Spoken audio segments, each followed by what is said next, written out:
Welcome back to another episode of Art Adventures. This is part 2 of episode 3 with artists Doug and Lori Holdread while we explore the Santa Fe Trail. I'm your host, Amanda Grafe, and we're continuing where we left off. Aloysius Catholic Church, built in 1908, Morlaix coal mining ghost town. The area was inhabited around the time of the Mexican-American War, around 1840s to 1860s. There were people there. And in 1866, a wagon road was created. And then a post office is what actually started the town. But in the late 1890s, most of the town was completely deserted because of the founder's death. Not much else took place until about 1906, when a fuel and iron company reopened it as the Morlaix coal mine. The New Legends magazine has a fabulous story about it that you can learn all about the mine and its history. If you'd like to check that out, you can look at the New Legends website. The article is A Silent Sentinel Abandoned Street, Aloysius Church Overlooking Morlaix Ghost Town by Jan McHale Collins.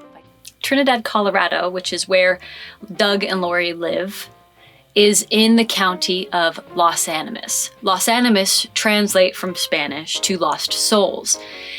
Through the county of lost souls, off of the Santa Fe Trail, or the Trail of Tears, is the Purgatory River, which in some religions and folklore, mostly from Dante's Divine Comedy, the purgatory is referred to as a reference to people who die. Their souls are in between heaven and hell. It's the purgatory. There's a lot of interesting references in this town. Doug started a mural off of the college campus, Trinidad State College, in honor to the Purgatory River. That mural that you're talking about? Yeah. That drawing, if you look at the drawing compared to the mural, the drawing is so much better than the mural. Well, I mean, we had so many people working on it too. It's going to change, and now it's all weather beaten because so many people that really didn't want to be working on it. Yeah. Yeah, I don't think it was. Did it ever finished? Yeah, I thought there's a lot of white spots still. College made him stop. Why? Because it had a political bit about Pinyon Canyon in there. Oh, and they didn't. Like, tanks. Yeah, which I thought was cool. The tanks were they're like eating stuff. No, they had like bullets going through the rest of it. For some reason, I thought it had teeth on it. Here it is. Yeah. Wow. So show her the tank stuff. I remember it, but it wasn't. Yeah, that's the part that's not finished. Oh my God. It's so cool. We got to like the skeletons, and then there's the outline of the tanks, right? I haven't driven over there in a while, but when they saw that, they're like, "Wait a minute, what?" That's what I thought. The tanks have like teeth. They were like eating stuff, kind of. Yeah, and see how the I didn't even notice it's coming all the way back. I didn't even notice that was the huge bullet. Yeah, just kind of coming through the. Oh, that's too bad. We didn't even get to the Native Americans with the dinosaur. Yeah. Yeah, it kind of ends with the dinosaurs. So. And then it starts. I mean, this thing is. This is like the purgatory. Yeah. And remember, he projected it piece by piece. And but it was cool. The school never even sealed it, and we were going to go back and finesse it, and put hatch marks and shading, and it's more like just a beginning cartoon. Yeah. Right now. But over all these years, nobody's ever done any graffiti on it. Yeah. That's kind of cool, though. Yeah, it is. They respect it enough not to deface it. The first place I took any art classes in college was at Trinidad State Junior College under Bill Johnson, who studied under Arthur Roy Mitchell. He was the product of kind of an old Western, in the cowboy sense of the word Western, art tradition.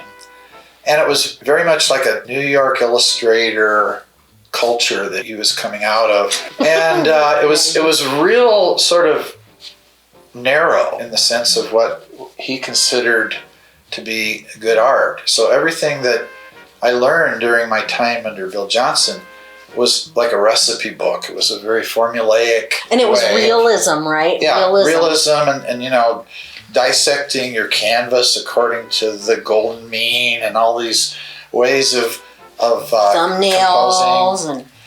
And at the time, I didn't know, and I didn't appreciate or feel frustrated or anything. It was just, I was learning how to do art. But then when I transferred to a 4-year school and took art courses, I realized that at that 4-year school, which was more of a high esoteric fine art approach, the teachers felt like it was a violation of the students' creative freedom to tell them how to do anything. Wow. And so we'd be working away in the art classroom while our instructor was in his private studio doing his art. And approximately once an hour, he would stroll through and see what we were doing and make comments like, "Oh, that's really tell me what you're thinking. Interesting approach up in the upper half of your canvas." Down here, but Doug is so smart about how he does constructive criticism, because we'll say to each other, "Is there anything visually disturbing about this?" And we'll go, "Well, you realize things are stretched, don't you?" And that's on purpose, or oops, I need to get my proportions right, But he never says it in a hurtful way, and he always just asks if, was that something you were thinking about, or did that just sort of happen? And it's very cool. Anyway, I was the only young art student in college that knew how to even start a painting or how to mix colors or how to do an underpainting. Yeah, everybody else was just like flying blind. And so I ended up kind of helping some of my fellow students get some basics that I'd learned from Bill Johnson and that very old traditional, highly structured approach. And I really appreciated it because I've quickly figured out that, well, that's not the only way you can do things. But it is a way, and it's nice to have a way, even if it's not, the ultimate best way. It's at least a starting point.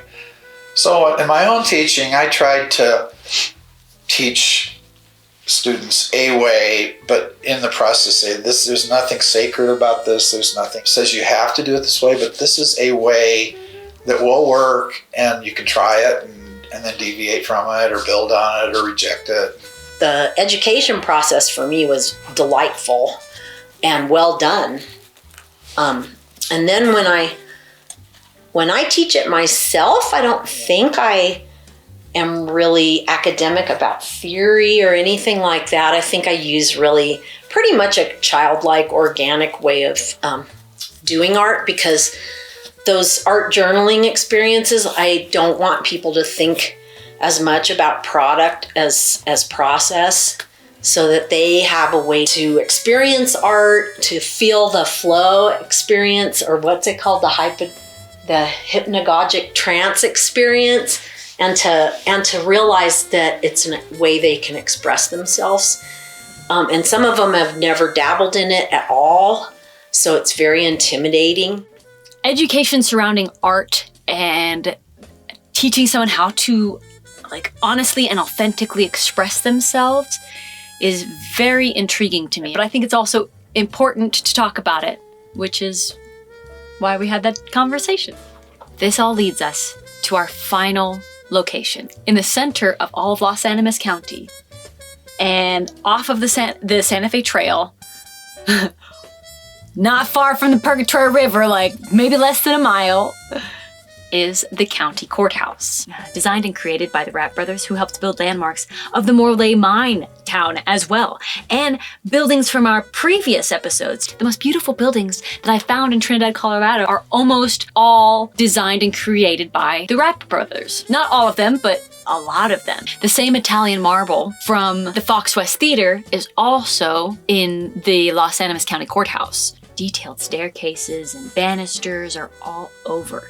The architectural time and thought put into the Wright brothers' design is an art of itself. The details are mirrored from the inside to the outside. It was constructed from 1912 to 1913. It even has a couple stained glass windows. It had experienced an update, a very small update, do for ventilation purposes, is what I found in research, over the 5-story jail on the southeast corner of the building, giving it a more modern glass corporate look. Now, I love windows. I enjoy being in spaces with big windows so I can see out, and it probably feels really free. It's probably a great view from up there, which is super ironic since it's above a jail. And I think it's terrible. I hate the way it looks. I think it's slowly erasing details. Even if they didn't take anything away, they just put something on top of it. It took something away from the beauty of this building to me. It feels like a bland formula. I wonder if we will continue to lose the beauty and slowly erase creatively sculpted details of our past. Anyway, later that evening, around 11 p.m., I attempted to do some paranormal investigations. I didn't have permission to do it inside of the building, so I just did it outside. For this trip, I didn't bring down my talking board or Ouija board or whatever you want to call it. So I made this cardboard, and I just made one out of, a Sharpie and cardboard. I just drew it myself. I didn't expect anything to happen, and I didn't even realize that something did happen until after watching the footage several weeks later. And I don't even know what it means, if it means anything. Take a look. Not getting much of anything. 48, 47. We're at 47 degrees now. This is dropping quickly. Hello. Is anybody with me tonight? Does anyone give a crap to communicate?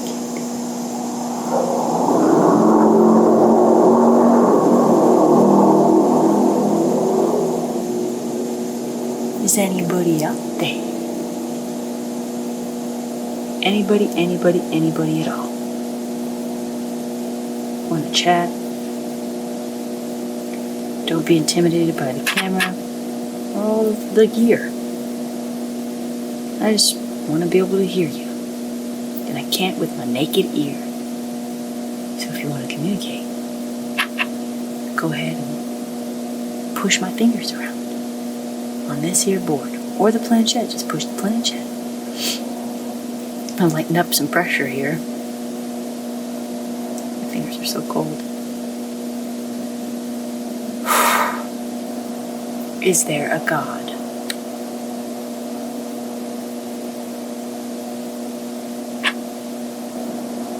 My fingertips are so cold.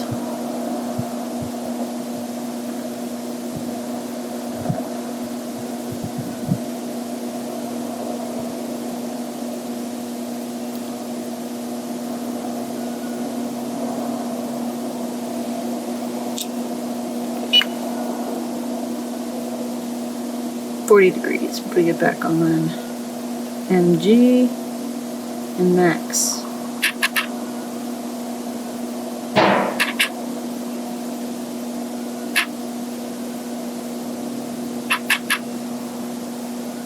$39 Fahrenheit. Absolutely nothing in the electromagnetic field has changed. At least not according to this. I'm not getting any readings.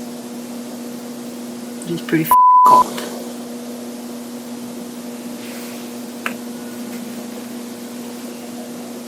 It's cold as shit. Courthouse is a little warmer. Most things are. The surfaces, not the concrete, but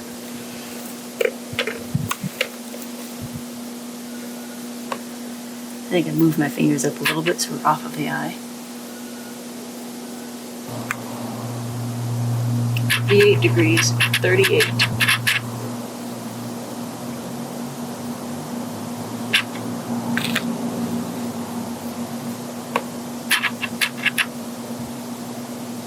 Don't seem to be getting any action.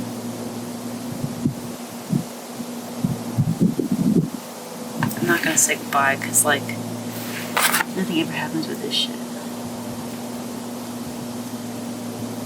This is such a beautiful planchette. Truly.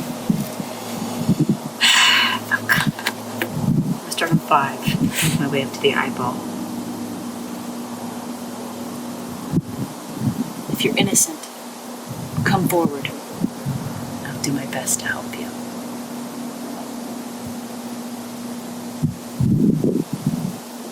I'm not a lawyer, but I am persistent. I'm gonna turn on the ghost box.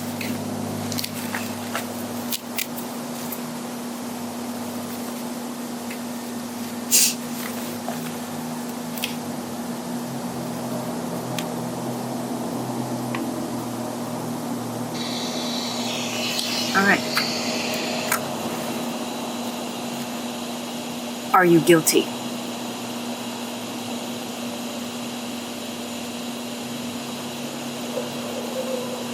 Is anyone or anything here with me tonight?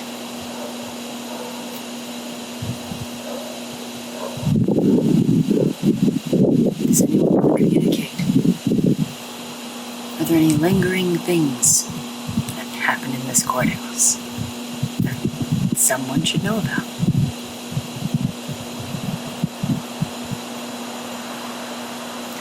I'm getting nothing.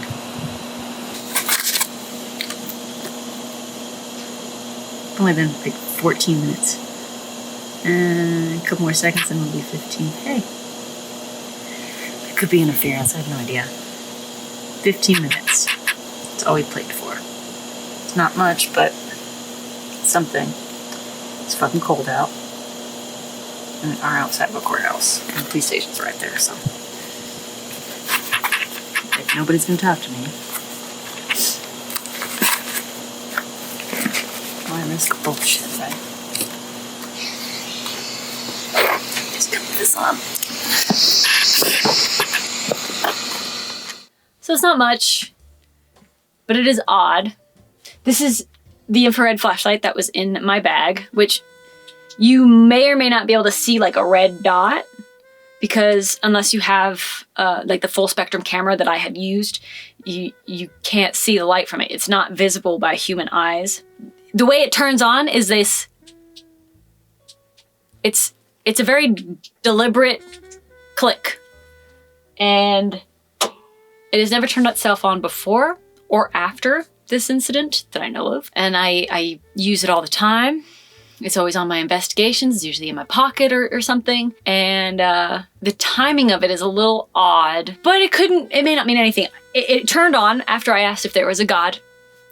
And then it flashed a couple times after that, which I thought was like nonsensical. Maybe it was just some kind of weird malfunction, random. But the only time that it malfunctioned was the only times that I had mentioned being cold, my hands being cold. And the temperature was dropping pretty rapidly. Every time I looked at it, it was like dropping another degree. It might not mean anything. It might be just a malfunction. It could be coincidence. But what's the fun in that? And honestly, it being a coincidence that has never happened before or after, and how you hear the click in a thing, but it sounds like the click happens afterward, it's just as odd to think it's coincidence as it is to think that it was something paranormal. In my opinion, I think we got something. I don't know what it means. I don't know. So I didn't look back at the footage for a couple weeks. Didn't know anything happened. Decided not to say goodbye because I kind of was like, this is baloney. This is so stupid, a waste of time. I'm not getting any hits on anything, and it's probably like none of this is real. But then later that evening, when I came home, when I came back here, I had a nightmare in a very strange way that I've never really had. Well, I have had one like that before, but it's when I was a little kid, where in my dream, I woke up in my bed to someone pounding on my door. And I don't remember, it was angry. It was like the voice of an ex who I'm still friends with, I'm cordial with, and I'm not afraid of them or anything. It was just like this unhappy thing.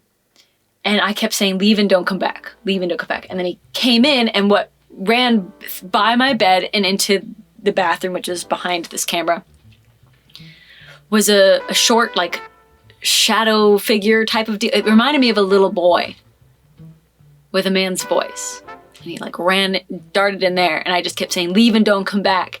And they came back, and he got right next to my face, and I don't remember what he said. I covered myself with my covers, and I was like, leave and don't come back. And I screamed it as loud as I could, and I woke myself up whispering it.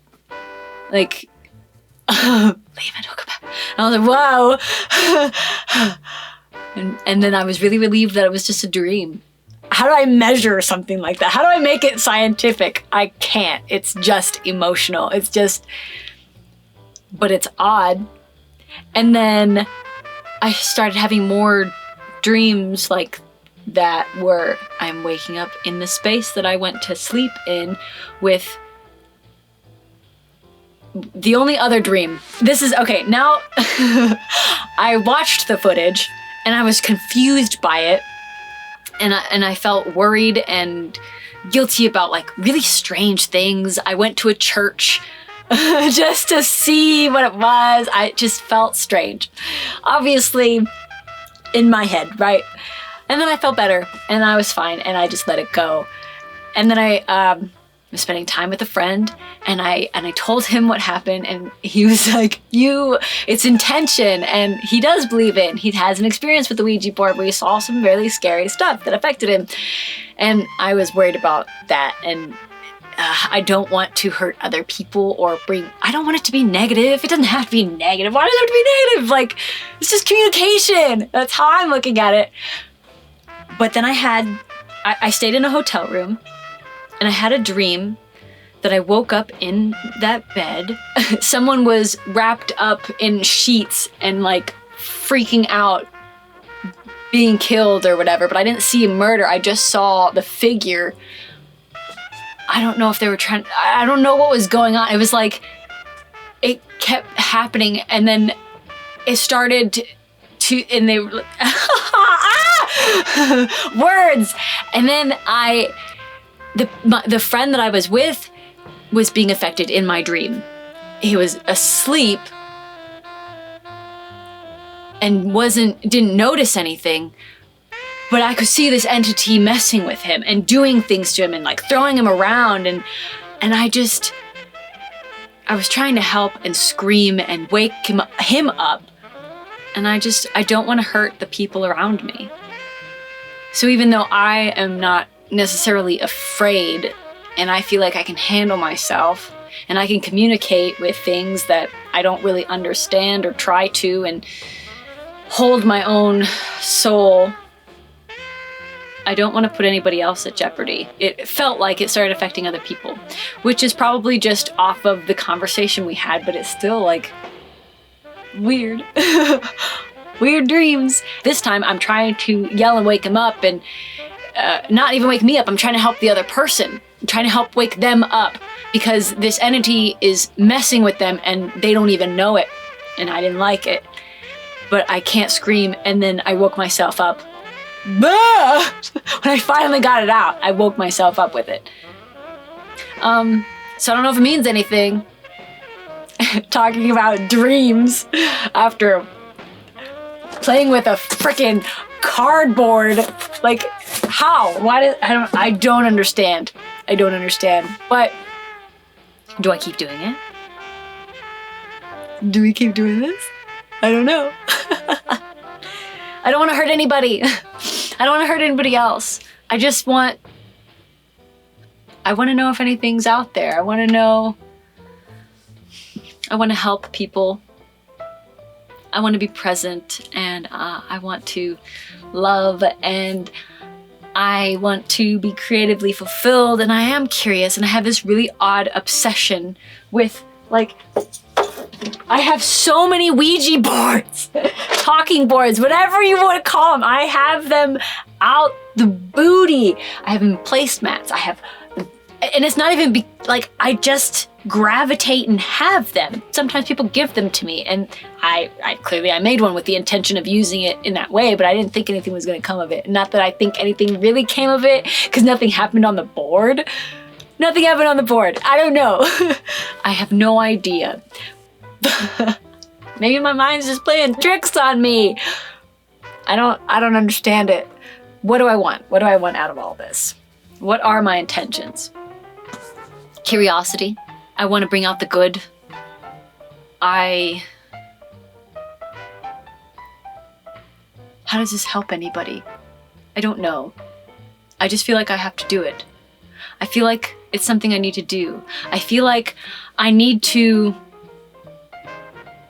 interview artists and help inspire other people with their art, because art is so beautiful. It's so raw. It can be. I feel like I need to share people's art and combine it with art and history that's left behind and changed or covered up, and I don't know how to explain it. I just feel like I have to do this. And I hope it works out. I don't know what it's gonna work out to be. I'm just doing it. And I'm doing the best that I can, okay? How do we know we're doing the right thing? How do we know when something's finished? For me, the hardest part is deciding it's done and stepping away from it. And I've ruined things lots of times by working at it until I end up having to start over, because it loses that freshness and it just gets worse and worse and worse as I'm moving through it. When we did our project for the Colorado tourism, we had deadlines, and that really helped, really. Just sticking. So sometimes we just do it when we feel really strong muse urge to go in and start doing it, and then we can work hard, not come up to breathe and not come up to eat, but that's how you know that you're in the zone and it's going to be a good piece, I think. Yeah, and because we're not really dependent on sales or income from art at this stage of our lives, I think we're much more relaxed and organic about the creative process. Mm-hmm. And I do think that art isn't something you do, it's something that you are. And that our artist way of being in the world is pretty much all the time. And part of the process of doing art is kind of the incubation of ideas and the putzing around with ideas and going down rabbit holes on the internet. Yeah, and it all feels sometimes like it's unproductive, but actually it's essential, because it's in that phase where it's incubating and maturing as a concept that the best art emerges. I mean, you can make yourself do art, but when it comes from a process that includes just looking and thinking and sleeping and starting sketches and quitting in your life, I think it ends up being more integrated with the totality of who you are. So it really ebbs and flows, and sometimes there's a lot going on, and sometimes it doesn't look like there's much going on. And I don't think anything is ever done. I mean, like what I'm doing. Really? Yeah. Comic artists. I didn't know that. Well, I mean, at some point you have to just say, okay, done. Put your name on it. Right. But I have a whole archive of old art in the basement. Yeah. None of which, well, I shouldn't say none of which, but most of which I really don't feel are finished or are what I intended or just didn't sell, and I still have them, and I intend to kind of upcycle some of those and just cut them up and paint over them or into them, and there's parts of them that I like, but they're not perfect and probably never will be, but they're still alive if I keep working on them. Yeah. As soon as what I don't want to do, because I used to have a studio out by the river, and there were lots of mice, and they would nibble on things and start chewing away at the edges of my artwork, and even that sometimes is kind of cool, where it looks like an old ancient fragment. It's become a map, a treasure map. Yeah. So I don't think, and it might be just our personalities, because I don't think either of us are like super structured, disciplined people. So our creative process reflects that. That's why we get along, because we don't pressure each other to like make money, do it. I hope you've enjoyed this episode of Art Adventures and been as inspired as I have by Doug and Lori Holdread, and hopefully stay creative and maybe even look at the world in a different way or a more beautiful way than you did before you watched it. Or maybe you just love the world. I don't know. I hope you find love. I hope you find art and beauty in the world. Until next time, thank you for sharing this adventure with me.